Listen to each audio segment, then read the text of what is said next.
खबर का आगाज रूस और यूक्रेन की बड़ी खबर से करते हैं, क्योंकि ये खबर इंतहाई अहम इसलिए भी बन रही है क्योंकि पूरे दुनिया के अंदर अब मजीद जंगी सूरत हाल उभरती हुई नजर आ रही है। अगरचे जंग के बीच मुज़ाकरात के दरवाजे भी इस्तांबुल के अंदर खोल दिए गए हैं, लेकिन बड़ी खबर यह कि यूक्रेन की तरफ से रूस पर पे दर पे ड्रोन हमले किए गए हैं और ये हमले इतने शदीद थे कि रूसी बहरी बेड़े को काफ़ी नुकसान भी उठाना पड़ा है।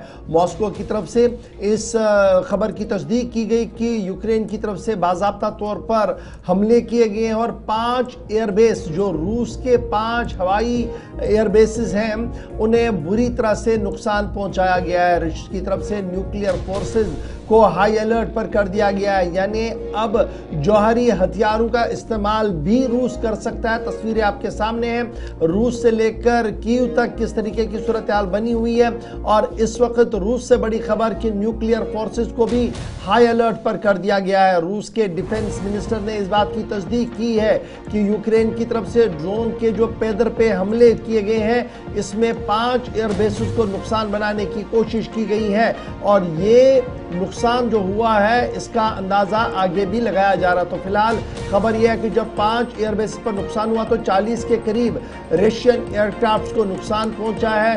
न्यूक्लियर कैपेबिलिटी वाली Tu-95, Tu-22 और स्ट्रेटेजिकल बॉम्बर्स इस दौरान जो है वो खराब हुए हैं, इस जद में आए हैं। और जो रूसी ज़राया इस वक्त खबर सामने रख रहे हैं वो ये बता रहे हैं कि आज इस्तांबुल के अंदर मुज़ाकरात भी होने जा रहे हैं और इस्तांबुल के इस मुज़ाकरात के अंदर यूक्रेन और रूस के बीच अमन किस तरीके से कायम हो सके, जंगबंदी का अमल किस तरीके से आगे बढ़े, इस पर तबादला ख्याल होना है। ताहम रूसी सदर व्लादिमीर पुतिन इस बराह रास्त मीटिंग में शिरकत नहीं करेंगे। ये बड़ी खबर इस वक्त रूस से आ रही है।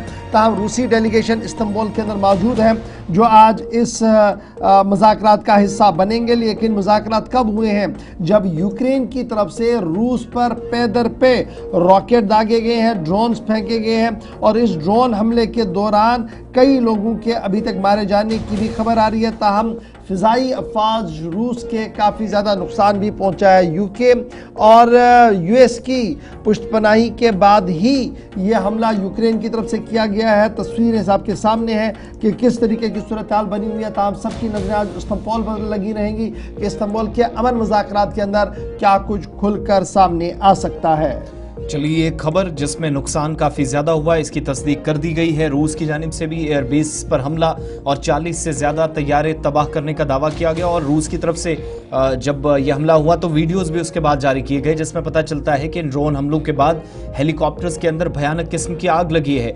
जौहरी हथियार ले जाने की सलाहियत रखने वाले जो बमबार तैयारे हैं, इनको टारगेट किया गया है। अभी तक की इतलात के मुताबिक और तवील तरीन फासले तक किए जाने वाला आप कह सकते हैं कि सबसे बड़ा हमला जब से इस जंग का आगाज हुआ है।